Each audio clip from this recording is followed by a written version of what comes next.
Okay, so if you're leading a business today, maybe a startup, maybe dealing with international growth, the old ways of thinking about office space, they feel pretty broken, right? Absolutely. That whole idea of locking into a long, rigid lease, maybe spending millions on a fit out, it feels, well, less like an asset and more like a huge A risk. massive operational liability, exactly. And, the source material we've looked at for this deep dive, it really paints a picture of this huge market correction happening. Basically, a global shift towards flexible serviced offices. Yeah, and we're using South Africa as a really dynamic case study here, focusing on one company in particular, Cube Workspace. Right. So our mission today isn't just to, define serviced office. We want to unpack the why. What are the strategic drivers making these turnkey solutions almost essential for modern businesses? And why does this model work for, well, pretty much everyone, from the local entrepreneur just starting out all the way up to big Fortune 500 companies setting up shop in a new region? And if you need proof, like actual hard numbers, that the market's flipped, get this. Cube Workspace. They've seen 400% growth. Wow. Yeah, 400% in just the last 3 years. That's not just, good business. That signals something fundamental is changing. Okay, let's unpack this. 400% growth. I mean, that's not gradual adoption. That sounds more like a stampede towards this model. So the first thing we wanted to figure out was who's actually driving this and how is a company like Cube Workspace keeping up? Well, our sources show it's mainly coming from two places. Right. First, you've got your small to medium businesses, your SMEs. They often just don't have the capital or maybe the internal teams to handle complex, long-term leases and facility management. Makes sense. And the second group? That's the international companies. They need to land in a new market, like South Africa, and be up and running almost immediately. We're talking days, maybe weeks, not the months and months it takes with a traditional lease and fit out. They need that low-friction entry. Okay, so speed and simplicity are paramount there. And Cube Workspace, how have they responded? Aggressively, Yeah. strategically. They've opened 4 new properties recently. That's 8,000 square meters of new space. That's a serious bet on this model continuing. 8,000 square meters. That's quite a footprint. And look at the latest one. It's their 4th serviced office just in Bryanston, Johannesburg. Now, for anyone listening who doesn't know Johannesburg, Bryanston isn't just like any suburb. No, it's a major financial and corporate hub. High profile, very competitive. Exactly. And the investment reflects that. It's a R40 million facility. Our 40 million. So for our international listeners, that's what, several million US dollars? A significant investment in one location. It really underscores their belief that businesses need this model, especially in those high-value areas. And the facility itself. It's big, 2,000 square meters, Mhm. 36 individual offices inside, and they've put it right near the Nicolay Shopping Center. Ah, smart. Thinking about convenience, accessibility for employees. That's a big factor now. Definitely. All this expansion, it really suggests a major philosophical shift in commercial property, doesn't it? It feels like it, moving away from that huge long-term capital commitment where you're basically guessing your needs 5, maybe 10 years out. Right. Towards something much more immediate, operational flexibility. Yeah, that's the heart of it, I think. Traditional leases mean massive upfront costs, sunk costs, right? A liability on the books that takes ages to amortize. Whereas this service model, it lets CFOs, CEOs treat their office space like an operating expense, OpEx, not CapEx. Which is immediately deductible, scalable, much easier to manage if the market swings or if you suddenly need to grow or even shrink. Precisely. It helps manage that volatility, those unpredictable scaling needs you see so often now.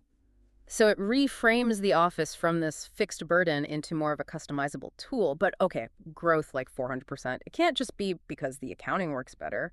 What are businesses practically running away from with traditional leases? What are the real day-to-day reasons driving this? This is where it gets really interesting. Well, the sources we looked at, they consistently highlight 4 main advantages, like a package deal that traditional leasing just can't offer. Okay, lay them out for us. But let's dig into what each one actually means for a business. Okay, number 1, cost efficiency. Now, this is a bit more nuanced than just saying it's cheaper. Right, it's not always about the sticker price per square foot. Exactly. It's about predictability and consolidation. You take all those separate expenses, utilities, cleaning, security, maintenance, even front desk staff, and bundle them into one predictable monthly fee.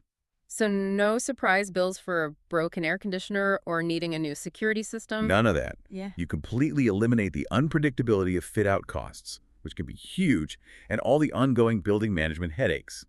That risk, It sits entirely with the provider. Okay, that makes a lot of sense from a financial planning perspective. What's driver number two? Number two, and this is arguably the biggest draw, sheer flexibility. Think of it like business insurance. How so? Companies need to be able to adjust their space needs quickly. Imagine a tech startup lands a huge contract in Q4. They suddenly need space for 15 more people, like, next week. Yeah. Impossible in a traditional lease. You'd be scrambling, maybe renting temporary space somewhere else. Total nightmare. Totally. With a service model, they can scale up almost instantly. Or, and this is just as important, they can scale down if market conditions change. They can opt out of agreements on relatively short notice. So it avoids that massive risk of being locked into a 5 or 10-year lease based on forecasts that, let's be honest, might not pan out. Exactly. That downside protection is huge. Okay, but let me push back a little here. We saw that some really big international names are using these spaces you mentioned, Expedia, Asia Pulp, and Paper, APP. For global giants like that, wouldn't it always be cheaper to just negotiate a massive long-term lease directly, even if it means less flexibility? Why pay the premium for serviced? That's a really good question. And I think for those big players setting up a new footprint, the calculation is different. It's about speed and avoiding sunk costs up front. Yes, maybe the monthly fee per desk is slightly higher than a raw lease cost. Marginally. Yeah, but they completely bypass all the local legal hurdles of leasing, the compliance issues, the broker fees, finding contractors, managing a 6-month fit-out, all that friction. Ah, so the premium is actually paying for immediate market entry and zero operational hassle. Speed to market and agility become more valuable than pinching pennies on the long-term rent. For them, often, yes.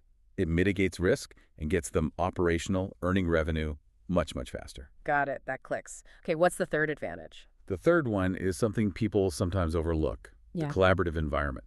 Traditional offices, especially big corporate campuses, can sometimes feel a bit siloed. Mm-hmm.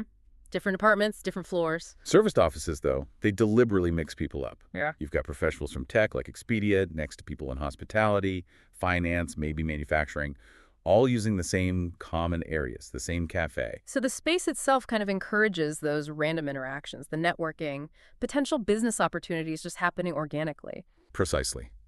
It's engineered for that kind of synergy, those water cooler moments that can spark ideas. And finally, number 4 is the turnkey solution aspect. Meaning everything's just ready. Pretty much. Yeah. You walk in, and it's comprehensive, ready to use. Businesses get immediate access to all the essential support functions, usually at a really high standard. Professional reception, high-speed fiber broadband, good teleconferencing gear, IT support on hand, meeting rooms ready to book. It really is like the difference between buying an empty house versus renting a fully furnished high-end apartment. Exactly. In the service office, you basically show up with your laptop and your team, and you can start working productively from day one. And seeing that mix of clients, the big international players alongside local startups, it really confirms this need for agility cuts across the board, doesn't it? Absolutely. The need for speed, flexibility, and cross-control. That seems to be pretty universal now, regardless of company size or industry. Okay, so we've got the core benefits: cost, flexibility, collaboration, turnkey setup. But just having those isn't enough to explain that crazy 400% growth, is it? There must be something else that makes clients choose, say, Cube Workspace over other options, a key differentiator. There is. And according to our sources, it really boils down to intentional, high-quality design. Anthony Manis, who's both the CEO of Cube Workspace and owns Manis Design. Ah, so the design thinking is baked in from the top. Right. He explicitly views the physical aesthetic, the feel of the space, as a core part of their unique selling proposition. And the descriptions we read were quite vivid. Things like vibrant, playful, agency-inspired interiors. But, I mean, why does that really matter? Isn't an office just functional, a place to put desks? How does playful design translate to 400% growth? See, that's the old way of thinking. The modern workplace, especially when you're competing for talent, is also a tool for building culture and keeping employees happy. If your office space is dull, beige, uninspiring, it actually drags down productivity. It makes it harder to attract good people, harder to keep them. By investing in stimulating vibrant design, these providers are offering more than just desks. They're offering an instant, positive work environment. an instant culture boost. So the design isn't just decoration. It's like a subsidized HR benefit. Yeah. It helps with recruitment, retention, maybe even productivity, and the client gets it as part of the package. That's a great way to put it. It shifts from being an expense to being a crucial amenity that the modern workforce increasingly expects. And the sources said this design focus is consistent across their locations, like the ones in Kyalami and Cape Town, too. Yeah, Kealami, Foreshore, Rondebosch, they mention high occupancy rates there too, which seems to validate the idea. Clients aren't just renting square footage, they're buying into an atmosphere, a ready-made positive culture. Okay, so if they're really delivering that full turnkey promise, what's the actual range of products they offer? It can't just be fixed private offices for everyone. No, it's much more granular. They've got a whole menu to match different needs and even travel patterns. So yes, you have the dedicated private offices at the top end, kind of the anchor for a company team. Right? But then they also offer flexible hot desking. That's perfect for people who are out visiting clients a lot or maybe only need an office space a few days a week. Makes sense for freelancers or small mobile teams, too. Definitely. And then for businesses that need the professional image, the address, the phone answering, but maybe don't need physical desks day to day, What's the option there? that's the virtual office package. You get the prime business address, mail handling, professional call answering, all the credibility markers without the actual physical space cost. Clever. And meeting rooms. Yep, fully equipped meeting rooms you can rent by the hour or the day. Great for meeting clients, holding workshops, that sort of thing, even if you're usually working remotely or from a smaller space. So you could literally start with a virtual office, then maybe add a hot desk when you hire your first person, then scale up to a small private office, then a larger one. All within the same provider, same address, no messy lease negotiations. Exactly. Seamless scaling. Hmm. And underpinning all those options, private office, hot desk, virtual client using a meeting room, are those high-end amenities we talked about. The professional reception, the fast broadband, the good coffee. Right, the teleconferencing, the on-site cafes, it's all designed to remove any operational friction. Just let businesses focus on their actual business. Okay, so wrapping this all up, synthesizing everything we've unpacked here, this incredible 400% growth we're seeing in the serviced office market, with Cube Workspace as a prime example, it tells us something really profound, doesn't it? I think so. It's not just about avoiding long leases or debt. It seems to be a strategic prioritization of, well, cost consolidation first, No, predictability. then maximum immediate operational readiness, Speed and agility. and maybe just as critically, leveraging this collaborative, stimulating, intentionally designed environment as a competitive tool. Absolutely. And if we connect this to the bigger picture, Mm-hmm. look, shifting from that CapEx liability of a traditional lease to the OpEx agility of a service model, that's already becoming table stakes, a strategic necessity for many. Right. But given that things like vibrant design and extreme flexibility are now driving this kind of exponential growth, it really raises a question for you listening out there. Go on. If your current office space, whether it's leased, owned, whatever, Yeah.